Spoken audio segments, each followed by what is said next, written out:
আপনার বুকের উপরে দাঁড়ায় আছে, পা দিয়ে আপনার হাজবেন্ডের গলার উপর। হ্যাঁ, তখন হয়তো নিজেরা সেভ না করলে আমি তখনই মারা যেতাম। মানে মারতে মারতে মানে আমাকে একবার নিচে একবার খাটে এভাবে মারতেছিল। তো লাস্ট পর্যন্ত আমার বুকের উপরে উঠছে, উঠে পুরা শরীরে কামড়াইতেছিল, পুরা শরীরে কামড়াইতেছিল। আমি চিল্লাইতেছি যে তুমি আমার মাফ করে দাও। ও কি করলো, তারপরে আমার ধইরা নিচে ফালাইলো, ফালায় আমার বুকে একটা পা দিছে, গলায় একটা পা দিছে, দিয়া দাঁড়াচ্ছিল। ও মানে ও কি করে, মারার সময় কেচি নিবে, কেচি দিয়ে আমার চুল কেটে দিবে, গ্যাস লাইট নিবে যেটা দিয়ে আমার স্কিন পুড়ে দিবে। ও আমাকে সবসময় থ্রেট করতো যে অ্যাসিড মেরে দিবে আমাকে, বা ব্লেড দিয়ে আমার স্কিনে মানে চেহারায় স্টেপ দিয়ে দিবে। এই ধরনের ব্ল্যাকমেল আমার সবসময় করে। মানে বারবার গ্যাস লাইটগুলো আমার মুখের ভিতরে জ্বালাইতেছিল। তা আমি অনেক চিল্লাইছি, জ্বালানা দিয়ে অন্য ফ্ল্যাটের মানুষগুলো ডাকতেছে যে আমাকে কেউ বাঁচাও। তখন রাত 3টা বাজে। ওর আম্মু আমাকে মারছে ওদিনকা, ও মারছে। আপনার জামাই আপনারে মারে, আপনার ননদ আপনারে মারে, মানে ওরা কি গড ঢোল পাইছে যে আপনি পেটাবে? হঠাৎ করে একদিন বেবির 6 মাস যখন বয়স, হঠাৎ করে একদিন শুনি যে ও আরেকটা বিয়ে করছে। 25 বছর বয়স, আপনার বড় বাচ্চার বয়স 9 বছর, আপনি সিঙ্গেল, মানে অদ্ভুত লাইফ হয়ে গেল না আপনার বোন? কি হয়েছে মেঘনা? আমি যখন ক্লাস 9-এ পড়ি তখন ওনার সাথে আমার রিলেশন হয়েছে। কোথায় ছিলেন তখন? বাড়ি আমি কোথায়? রায়ের বাজার থাকি। আমি আসা যাওয়ার পথে মানে যেভাবে স্কুলে? স্কুল লাইফে, হ্যাঁ। তারপর রাস্তায় মানে পরিচিত হয়েছি। তারপরে অনেকদিন ডিস্টার্ব করার পরে রিলেশনে চলে গেছি, ঠিক আছে। যাওয়ার পরে আমি জানতাম না যে ওরা মানে ওর ফ্যামিলি ব্যাকগ্রাউন্ড আমি জানতাম না।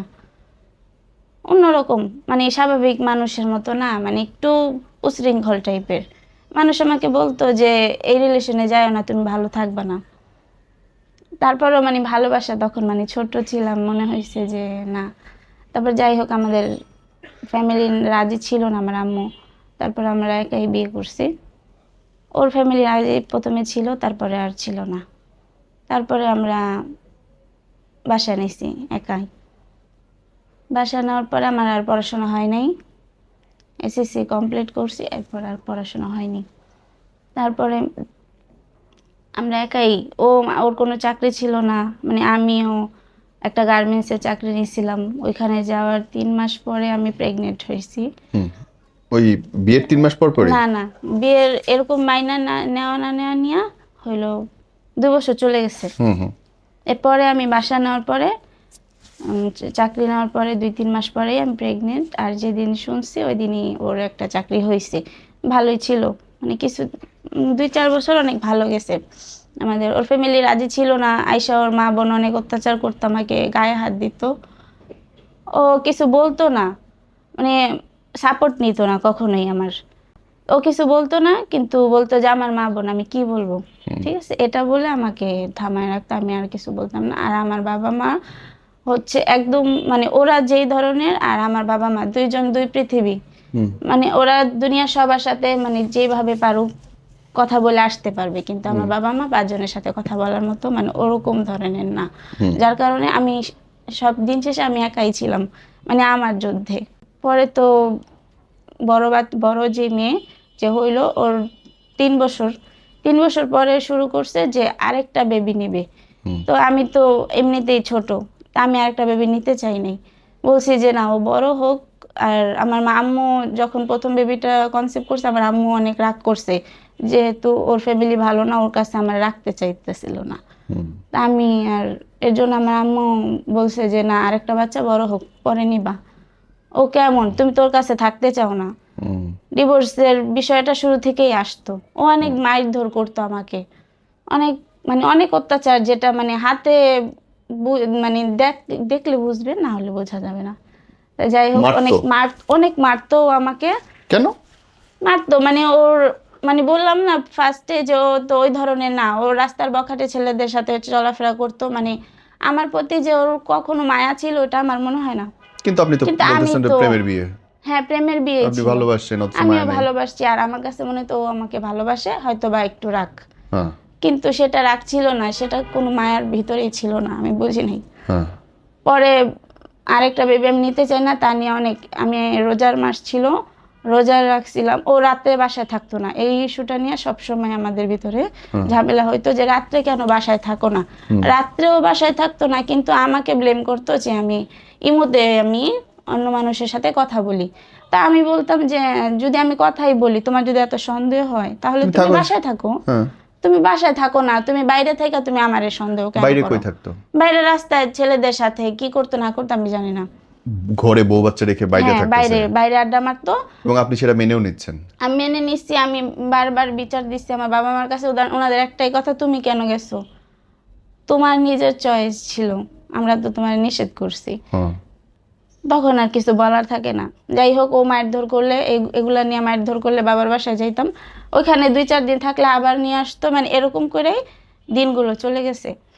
তারপরে মানে আরেকটা বেবি নিব না, এগুলা নিয়ে অনেক ই করছে যে আমি, আমার একটা চাচা আছে, ওনার কাছে যাই বিচার দিছে যে ও আমার কাছে থাকতে চায় না কারণ ও পরক্রিয়া করে। আমাকে বলছে, হ্যাঁ। আমি বলছি যে আমি পরক্রিয়া করি, তার কোনো প্রমাণ দাও। কোনো প্রমাণ তো নাই। আর সারা রাত বাইরে থাকার পরে যখন সকালে বাসা আসতো, তখন আইসা উল্টাপাল্টা কথা বলতো যে তুমি কার সাথে কথা বলছো রাতভর। ওগুলা নিয়ে সবসময় মারামারি। আমি রোজা ছিলাম তখন, হচ্ছে ইফতারের আধা ঘন্টা আগে এগুলা নিয়ে ও আসছে সারাদিন পরে বাসায়, তো এগুলা নিয়ে অনেক বেশি গ্যাঞ্জাম হয়েছে। তারপর আমাকে রোজা অবস্থায় আমার পেটের ভিতর লাথি মারছে, মানে অনেক মারছে। তারপর ওই অবস্থায় আমি সেন্সলেস হয়ে গেছি। তারপরে সেন্সলেস হয়েছি আমার আব্বুর বাসার কাছে, মানে গেটের সামনে যাওয়ার পরে অনেক ইয়া করে আমি বাসায় গেছি, আমার আব্বুর বাসায়। তখন ইফতার আজান দেয় নাই, তো আমি ওখানে অজ্ঞান হয়ে গেছি। আমার বাবা উঠায় নিয়ে তারপরে আসছে ওর কাছে, যে আমার রেখে আসছে আমার আম্মুর বাসায়, কিন্তু ওর কাছে এসে জিজ্ঞেস করছে যে তুমি ওরে কেন মারছো, রোজা ও। আমার বাবাকে উল্টাপাল্টা কথা বলছে, ও আমার বাবার গায়ে হাত তুলছে 2-3 বার। আর আম্মুকে অসম্মান করে সবসময় কথা বলে, যে কারণে ওর সাথে আমার কখনোই মানে ওইভাবে সম্পর্কটা যাইতো না, সবসময় টানাটানি লেগে থাকতো। তারপরে এরকম আমি যখন ওই বাসা থেকে চলে আসছি, তারপরে আবার কিছুদিন এরকম পরে একদিন আমার মেয়ের ঠান্ডা লাগছে। তোর বোন আমার বলতেছে যে দুর্গামন্দির গলিতে আসো, ফার্মেসির সামনে ওর একটা ফাইল আছে, ওটা নিয়ে আসো, ওর ডাক্তার দেখাইতে হবে বাচ্চাকে। বাচ্চার ফুপি আর বাচ্চার বাবা একসাথে ছিল, আমি বাসায় ছিলাম। পরে আমি গেছি, যাওয়ার পরে ওর বোন আমাকে উল্টাপাল্টা রাস্তার ভিতরে বকতেছে যে বাচ্চার কেন ঠান্ডা লাগছে। বাচ্চা তার আগের দিন তাদের বাসায় ছিল, ওইখানে থেকেই ঠান্ডা জ্বর আসছে। আমাকে উল্টাপাল্টা বকতেছে। রাস্তায় অনেকগুলো ছেলেরা আড্ডা মারে না, ওইখানে দাঁড়ানো ছিল। তো উনি ঠাস করে, মানে আমি বলছি কি তোমার বোন রাস্তার ভিতরে কেন মারে, মানে এরকম ভাষা কেন করতেছে। তারপর ওর বোন ঠাস করে আমার চুলের ভিতর, মানে চুলের ভিতর দিয়ে রাস্তার ভিতরে আমার মারতেছিল। আপনার জামাই আপনারে মারে, আপনার ননদ আপনারে মারে, মানে ওরা কি গড ঢোল পাইছে যে আপনি পেটাবে? মানে ওনার আমার হাজবেন্ড আর ওর ফ্যামিলি সবাই ভাবে মানে ওদের ঊর্ধ্বে কেউ কিছু করতে পারবে না, তারা অনেক কিছু, তারা জ্বালা যন্ত্রণা আপনি কত বছর সহ্য করছেন? একটা না 11 বছর। ফাইনালি কেন ডিভোর্স দিতে? ফাইনালি ডিভোর্স দিছি, এই যে বেবি আরেকটা নিবে এর জন্য বারবার ব্লেম করতেছিল।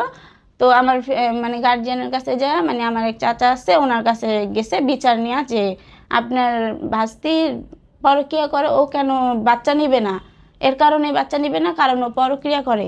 তারপর যাই হোক উনি বিচার টিচার দিছে যে যেহেতু তোমার জামাই এরকম করতেছে যে আরেকটা বাচ্চা নেওয়ার জন্য, যেহেতু সন্দেহ করে তোমারে, তুমি তাহলে তোমার ভিতরে যদি কিছু না থাকে তাহলে তুমি কি আরেকটা বেবি তো নিতে হবেই, যেহেতু একটা বেবি, তাহলে নাও, সমস্যা কি। যাই হোক সংসারটা সুন্দর করে করো।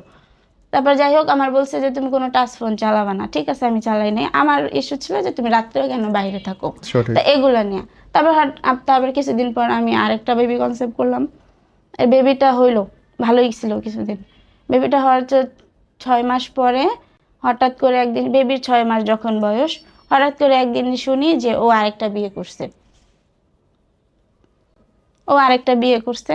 তারপর ওর, এটা আমি বুঝি নাই, ওর মা আর বোন ওরা ধরছে। আর মেয়েটা ছিল আগের আরো 3-4টা বিয়ে করছে।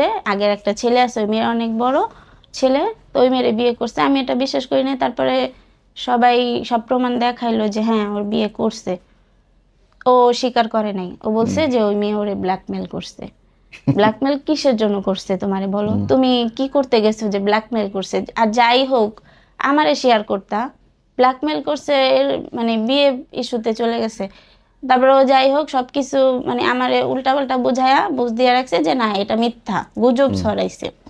তা আমিও বিশ্বাস করছি। কিন্তু আমার শাশুড়ি ননদ তখন আমারে সাপোর্ট দিছে, কারণ ওই মেয়ের থেকে আমি বেটার ছিলাম। ওনারা অবশ্যই এটা চাইবে যে তার ভাই বা ছেলে যাই হোক যে একটা প্রস্টিটিউট মেয়ের কাছে না যাক, এটা অবশ্যই উনি কি চাবে। এত খারাপ হ্যাঁ ছিল মহিলা? হ্যাঁ। তারপরে যাই হোক ওই আমি বিশ্বাস করি নাই, ও আমাকে যাই বুঝাইছে আমি তাই বুঝছি। ও আমাকে একটা ডিভোর্সের কাগজ দেখাইছে যে হ্যাঁ, ও যখন সবকিছু ধরা খাইছে তখন ও বলছে যে না আমি মানে ইসে পড়ে গেছিলাম, তখন আমি বিয়ে করি নাই, কিন্তু ও আমারে ছড়াইছে যে আমি ওর হাজবেন্ড, এর জন্য আমি ওর থেকে বাঁচার জন্য আমি একটা ডিভোর্সের কাগজ বানাইছি। বিয়ে ছাড়া ডিভোর্সের কাগজ বানাইছে, আমাকে সেটা বুঝাইছে, আমার কাগজ দেখাইছে। আমিও ভাবছি যে তাহলে সত্যি মনে হয়, মানে সবকিছুই অন্ধবিশ্বাস ছিল। তো যাই হোক সত্যি। পরে সবাই মানে কেউই আমার সাপোর্টে ছিল না। তো হঠাৎ করে একদিন আমি ওরা বলতেছি যে আমি একদিন মানে এটা সত্যিটা প্রমাণ পাইছি যে না ও আমাকে মিথ্যা বলছে। আমার ফুপ্পি ছিল, সে আমার দেখাইছে যে দেখো যে আমার অন্ধবিশ্বাস করো, এখন দেখো যে কি করছে তোমার হাজবেন্ড, সত্যি ওই মেয়ের সাথে সম্পর্কে আছে। তারপর ওরা আমি বলছি আচ্ছা ঠিক আছে, তুমি যদি সম্পর্কেই যাও তাহলে কেন আরেকটা বেবি নিলা? বেবিটা অনেক ছোট, এখন যদি আমি কোনো কিছু করি এই বাচ্চা দুটার কি হবে? তো ও বলছে যে আমি বলছি যে তাহলে আমার যে গার্জিয়ান আমার চাচা ছিল, যা আবার ওর কাছে দিল যে আরেকটা বেবি নাও, সংসার ঠিক হবে। আমি বলছি যে তাহলে আমার চাচারে ডাকি, তুমি ওনার সাথে কথা বলো, যদি ওই মেয়ে তোমারে কোনোভাবে ব্ল্যাকমেল করে কোনো বিষয় নিয়ে সেটা আমরা দেখব। তো রাজি ছিল না, ও কারোর সাথে কথা বলবে না, ও মানে উল্টাপাল্টা কথা বলতেছে, মানে আমি এলাকা ছেড়ে দিব, তারপরও তো মানে এরকম। পরে আমার চাচারে আনছি, ওইখানে আমার চাচার সামনে বেয়াদবি করতেছিল, ওর গার্জিয়ানও ছিল, বেয়াদবি করতেছে। পর ওনারা 2-3টা থাপ্পড় মারছে ওরে আমাদের রুমের ভিতরেই। তো থাপ্পড় মারার সাথে সাথে ও আমার বেয়াদবি করতেছে, পরে সবাই চলে গেছে বাসা রুমের থেকে, আমার চাচা আর ওর গার্জিয়ান যারা ছিল। হুট করে ও কি করলো, সুকেসের গ্লাস ছিল ওইখানে হাত বাড়ি দিয়ে ওর হাত কেটে ফেললো। আর সুকেসের উপরে বড় একটা ছুরি ছিল, ওইটা যে ও কখন এনে রাখছে আমি ওটা জানি না। তো ওইটা বের করেই আমার বাচ্চাটা আমার কোলে ছিল ছোটটা, তো ওইটা সহ আমার রাস্তার ভিতরে দৌড়ানি দিছে ওই ছুরি দিয়া, মানে ও আমারে মারবে। হায় হায়, পুরো রাস্তা আমি দৌড়াইতেছি, হ্যাঁ পুরো রাস্তা আমি ওই বাচ্চা কোলে নিয়ে দৌড়াইতেছি, আর ও আমার পিছনে, ওর পিছনে ওর পুরো ফ্যামিলি। হায় হায়। তারপর আমার ফুপি যে বাসা, হ্যাঁ ফুপি যে বাসায় ছিল ওই বাসার উনি মেন গেট খুলে দিছে যে তুমি বাসার ভিতরে ঢুকে যাও। তো ওই বাসায় সিসি ক্যামেরা ছিল, এটা ভাবছি যে সিসি ক্যামেরা আছে যদি দেখে ওরে পুলিশে ধরে, এটা ভাইবা আমি বাসায় ঢুকি নাই। আমি একটা ছোট্ট একটা বাসায় মানে ছোট একটা গেট ছিল পাশে, ওই বাসাটায় ঢুকছি।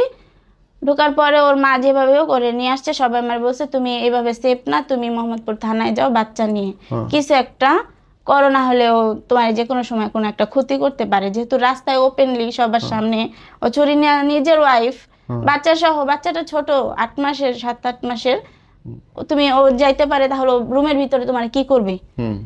পরে মোহাম্মদপুর থানায় আসছি, আসার সাথে সাথে ওসির কাছে যাওয়ার পরে বলতেছে যে আপনার নাম কি সোনিয়া? পরে আমি বলি হ্যাঁ। আপনার হাজবেন্ড আপনার নামে জিটি করে গেছে একটু আগে। কেন? মানে আমি তো, আমাকে বলতেছে আপনি তো ডেঞ্জারাস।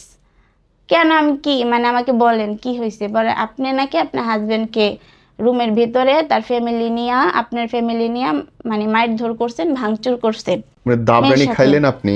হ্যাঁ। জিডি হলো আপনার নামে, করছে আমার নামে, কেসও করলো আপনার নামে। হ্যাঁ। আরে এ তো তারপর আমি বলছি যে ঠিক আছে আমার আপনারা চলেন, যেহেতু 2-3টা একই ইস্যু, আপনারা যান, যে সত্যটা প্রমাণ দেখেন কে সত্যি কে মিথ্যা, তারপর তারটা নেন। 3জনেরটা তো আর নেওয়া যাবে না, শাস্তি তো যে কোনো একজনকে দিতে হবে। তারপর আমাদের ওই বাসার গেল পুলিশ, যাওয়ার পরে সবকিছু শুনে বুঝতে পারছে যে তাদেরটা না আমারটা। পরে ওদের 2টা ক্যান্সেল করে আমারটা নিল। তারপর পুলিশ আসলো যে তুমি কি চাও? আমি বলছি আমার বাচ্চা ছোট, আমি সংসার করতে চাই। অবশ্যই সংসার করতে চাই, ওদের কি হবে? আমি কিছুই চাই না। আমি বলতেছে যে তুমি চাইলে তুমি ওরে 7 বছরের জেলে দিতে পারো। পরে আমি বলছি যে না, যদি ও নিজের ভুল বুঝে আসতে পারে তাহলে আমি ওরে নিয়ে সংসার এরপরে আপনি করবো। সংসার করবেন। হ্যাঁ আরেকটা বিয়ে করছে, সেই বউ আপনার নামে কেস করলো, হ্যাঁ। আপনি রাস্তায় দাবরানি খাইলেন, হ্যাঁ জামাই সারা রাত বাইরে থাকে, সারাদিন আপনারে মারে, আপনার শাশুড়ি পর্যন্ত মারে, আপনার ননদ আপনার গায়ে হাত তোলে, তারপরেও আপনি তাই নিয়ে সংসার করবেন? সংসার করবো। তাহলে সমস্যা কার? সমস্যা আমার, কারণ আমি সংসার করতে চাইছি, এটা হচ্ছে আমার সমস্যা। এবং তারপর- এটাকে আপনি সংসারও বলতেছেন, ভালোবাসার হ্যাঁ সংসার। এটা ভালোবাসার এই সংসার রেজাল্ট মনে কি করছি। এখন? কি আপনি সিঙ্গেল না সেই হ্যাঁ সংসার আমি করতেছেন? সিঙ্গেল, ডিভোর্স ডিভোর্স হয়ে ডিভোর্স গেছে? দিয়ে দিছি আমি ওনাকে ডিভোর্স দিছি। মানে সেই জলই খায় মানুষ, একটু গোলা করে খায় আর কি। হ্যাঁ তারপরে আমি আসলাম, পরে পুলিশ মীমাংসা করে দিল যে তুমি যদি ওর সাথে সংসার না করো তাহলে তোমার তোমার আমরা অ্যারেস্ট করব, তোমার 7 বছরের জেল হবে, এখন তুমি কি চাও? তো বলছে যে আচ্ছা ঠিক আছে আমি সংসার করব, কিন্তু আমি এখান থেকে অনেক দূরে চলে যাব। আমাকে বলছে তুমি কি চাও? আমার হাজবেন্ড আমাকে যেখানে নেবে আমি সেখানেই যাব, সমস্যা নেই, কিন্তু আমি সংসার করব। তারপর যাই হোক পুলিশ আমাদের বাসায় মানে নিয়ে তারপর মিলিয়ে দিল, বললো যে ঠিক আছে তোমরা মাঝে মাঝে আমাদের কল দিও যে ভালো আছে কি না এটা জানাইও। এরকম বাসায় আসার পরে 2-3 দিন ও আমার সাথে কথা বলে না, তো আমিও বলি না। তা আমি বাচ্চাটাকে বারবার ওর কোলে দিয়ে বলি যে তুমি এমন করো, ওর দিকে তাকালে কি তোমার একটু মায়া হয় না? এগুলা মানে ও তো একটা মেয়ে, তুমি যার পেছনে ঘুরতেছো ও একটা মেয়ে, আমিও একটা মেয়ে, তুমি কেন সংসারটা নষ্ট করবা? বাচ্চাদের কথা ভাইবাও তুমি শুধরাও। তো ও কিছু বলে না, অনেকদিন আমার সাথে কথা বলে নাই, হঠাৎ করে 2-3 দিন আমার সাথে মানে ভালোই কথা বলা শুরু করছে। তো আমি একদিনকে ফোন দিছি, ওর অফিস ছুটি হয় 6টা-7টায়, তো আমি 7টার দিকে ফোন দিছি যে তুমি কই? বলে আমি রাস্তায়। পরে আমি বলতেছি আচ্ছা ঠিক আছে তাহলে রাস্তায়, তাহলে তো আসবে, বাসা অফিস শ্যামলি। তো 8টার দিকে আবার ফোন দিছি যে কই তুমি? বলতেছে রাস্তায়। এরকম করে 4-5 বার ফোন দিছি 11:30 পর্যন্ত, প্রতিবারই বলছে আমি রাস্তায় আছি। তা আমি বলছি আচ্ছা ঠিক আছে। 11:30 বাজে বাসায় আসছে, আসা ও যে টিফিন বাটিটায় মানে খাবার নিত, ওই টিফিন বাটিটা অনেক দিন ছিল না বাসায়, মানে কোথায় রাখছে ও হয়তো বা ওই মেয়ের কাছে ছিল বাটি, ও হয়তো খাবার দিত, আমার সাথে তো কথা বলতো না। তা আমি বলছি কি যে তুমি এতদিন পরে এই বাটিটা কোথা থেকে আসলো? তুমি এতক্ষণ রাস্তায় শ্যামলী থেকে আসতে কি এতক্ষণ লাগে? তো বাটিটা আমি জোর করেই মানে জোরেই রাখছি। রাখার সাথে সাথে ও কি করলো, বাচ্চা দুইটারে আমার কিছু বলে নাই, বাচ্চা দুইটাকে কি করলো পাশের রুমে যে ভাবি থাকে তার কাছে দিয়ে আসছে, দিয়ে এসে দরজা আটকাইছে। দরজা আটকে আমাকে মানে অনেক বাজেভাবে মারতেছিল। মারার মানে মারতে মারতে মানে আমাকে একবার নিচে একবার খাটে এভাবে মারতেছিল। তো লাস্ট পর্যন্ত আমার বুকের উপরে উঠছে, উঠে পুরা শরীরে কামড়াইতেছিল, পুরা শরীরে কামড়াইতেছিল। আমি চিল্লাইতেছি যে তুমি আমার মাফ করে দাও। ও কি করলো তারপরে আমার ধইরা নিচে ফালাইলো, ফালায় আমার বুকে একটা পা দিছে, গলায় একটা পা দিছে, দিয়া দাঁড়াচ্ছিল। তখন হয়তো নিজেরা সেভ না করলে আমি তখনই মারা যেতাম। তা আমার কাছে শুধু বাচ্চার কান্নাগুলো চোখে ভাসছে যে আমি মারা গেলে ওদের কি হবে। আপনার বুকের উপরে দাঁড়ায় আছে, পা দিয়ে আপনার হাজবেন্ডের গলার উপর? হ্যাঁ। তারপর আমি মানে এগুলা চিন্তা ভাবনা করে আমি কি করছি, অনেক জোর করে ওরে মানে পা দুটা ধরে আমি ধাক্কা মারছি, পরে ও সরে গেছে। সরে যাওয়ার পরে ও আবার আমার টাইনা নিয়ে বিছানায় শোয়াইছে, শোয়া বলতেছে যে আমি অনেক ভালো ছিলাম, তুই আমারে খারাপ করছিস, আমি কবরস্থান থেকে আসছি। মানে ও আমাকে এই মিন করিতেছে যে ওর সাথে খারাপ কিছু আসছে, মানে ও আমাকে এটা বুঝাইতেছে যে আমি এখন, তখন রাতের 1:30 বাজে, তখন রাত 1:30 বাজে ও আমার বলতেছে বুদ্ধিজীবী কবরস্থান আমার এখন নিয়ে রাইখা আসবি। 1:30 বাজে। আরে নাটক। আমি আমি না কিছু বলি না, ও কি করলো এটা বলে দরজা খুলে ও বের হয়ে গেল। আমি আমি কি করতেছি আমি নিজেই জানি না, আমি ওর পিছনে চলে গেছি। বাইরে অনেক বৃষ্টি ছিল, বুদ্ধিজীবীর উপর দিয়ে যখন উঠছি তখন কবরস্থানের আশেপাশে যখন গেছি যাই ওকে আর দেখি না। তা ওইখানে বৃষ্টি ছিল, অনেক দারোয়ানও ছিল না গেটে কবরস্থানের। আমি অনেক কান্না করতেছিলাম, অনেকক্ষণ পরে ওরে দেখি যে ও আসছে, বলে তুমি এখানে কেন? কিছুক্ষণ পরে আমি জানি না, পরে বাসায় এসে হয়তো বা সেন্সলেস হয়ে গেছি, বাসায় আসছি। আসার পর ও নাটক করতেছে, ভাড়াটিয়াদের জিজ্ঞেস করতেছে যে ওরে এরকম কে করছে। ও কিছু জানে না, ও যে আমার শরীরে যে কামড়ের স্পটগুলা ও জানে না এগুলা কিভাবে হয়েছে।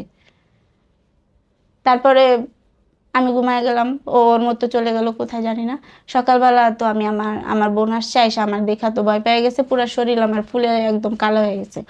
ওর শরীর পরে আমার নিয়ে গেল আমার আম্মুর বাসায় আমার বোন, ওইখানে ওর মা বোন আসছে, আয়সা দেখে যে আমার এরকম অবস্থা, মানে আমার দিকে তাকানোর মতো পরিবেশ নাই। পরে আমার বললো তুমি আজকে দিনের ভিতরে ডিভোর্স দিবা, ওর মা বলছে। আমি বলছি না, আমি ডিভোর্স দিব না। আচ্ছা থাক। পরে আমি আমার আম্মুর বাসায়, এরপরে বাচ্চা থাক, হ্যাঁ আমি আমার আম্মুর বাসায় আপনি প্রায়, তো আপনি মার খাওয়ার যোগ্য। হ্যাঁ আমি মাইর খাওয়ার যোগ্য, এটাই ঠিক। আমি 1 সপ্তাহ আমার আম্মুর বাসায় ছিলাম, তারপরে ও যাই হোক আম্মুরে বুঝা টুঝা আবার আমারে নিয়ে আসছে, বাসায় নিয়ে আসছে। তাই এরকম করেই এই দিনগুলো গেছে। তো হঠাৎ করে যে ওই মেয়ের সাথে ওর রিলেশন আছে ওইটা আমি টুকিটাকি জানতাম, ওরে জিজ্ঞেস করতাম, ওগুলো নিয়ে মারামারি ঘরের ভিতরে সবসময় অশান্তি লেগেই থাকতো। তো আমি তো প্রমাণ পাইতাম না কোনো, শুধু শুনতাম।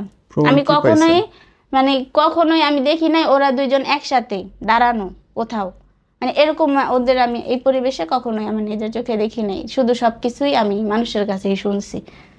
প্রমাণ লাস্ট পাইলেন কবে? আমাকে শেষে আসেন যে কখন ডিসিশনটা লাস্ট নিলেন। পাইলাম হচ্ছে এই বছরের মানে জানুয়ারির দিকে, জানুয়ারি মাসের দিকে। আমি যে ওই মেয়ে প্রেগনেন্ট হয়েছে, ওই মেয়ে প্রেগনেন্ট, তো ওটা কিভাবে ওর সামনে আনবে, এর জন্য ও কি করলো, ও আমার সাথে তো ভালোই বন্ডিং, কিভাবে ঝগড়া করবে আর কিভাবে আমার সাইড করে ওই মেয়েরে মানে আনবে, ওই চিন্তা ভাবনা করে ওর আম্মুরে আমার বাসায় নিয়ে আসছে, কিছুদিন থাকবে।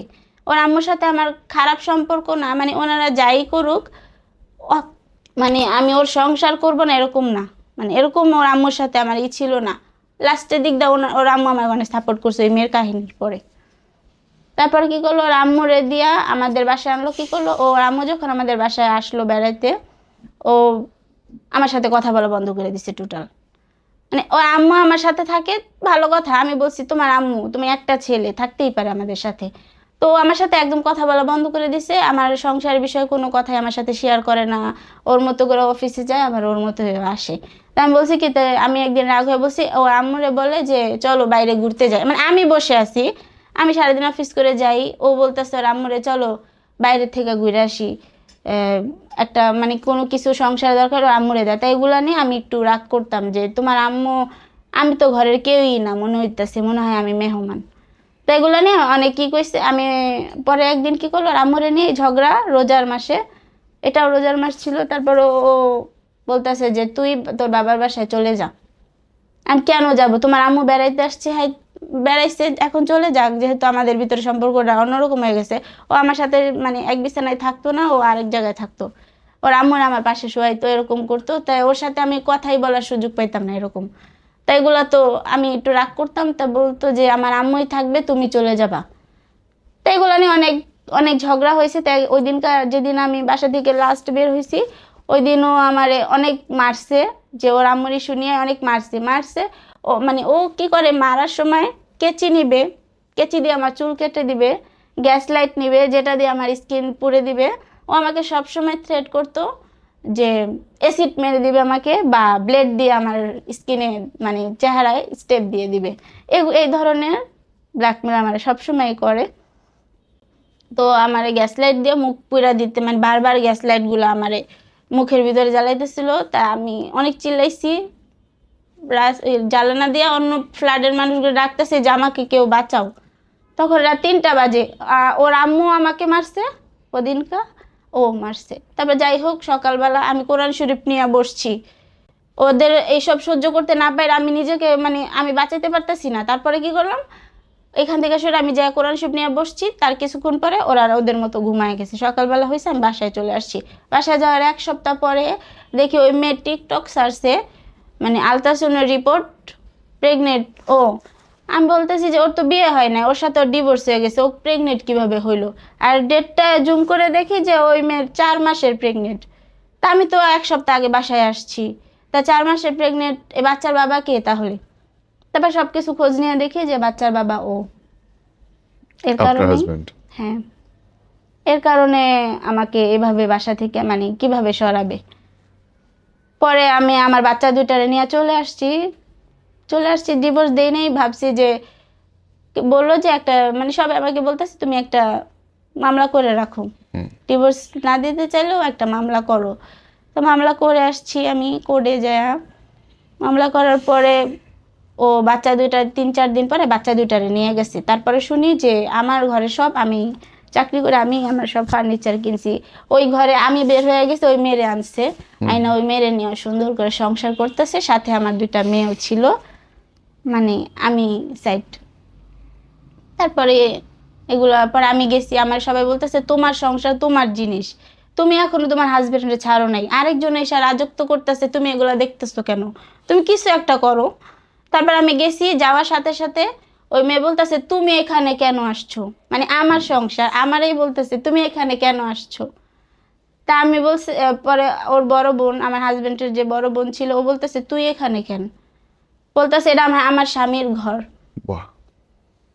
তারপরে যাই হোক, যে তোর স্বামী নাই সেই এগুলা বলে হাতাহাতি লাগছে। পর ওই মেয়ে মানে প্রেগনেন্ট, কিন্তু ও আমার গায়ে হাত তুলতে আসে, ও আমার মানে মুখের মানে আমারে ধরে আমার আর কেচি নিতেছে, আমাকে মারবে, এরকম একটা বিষয়।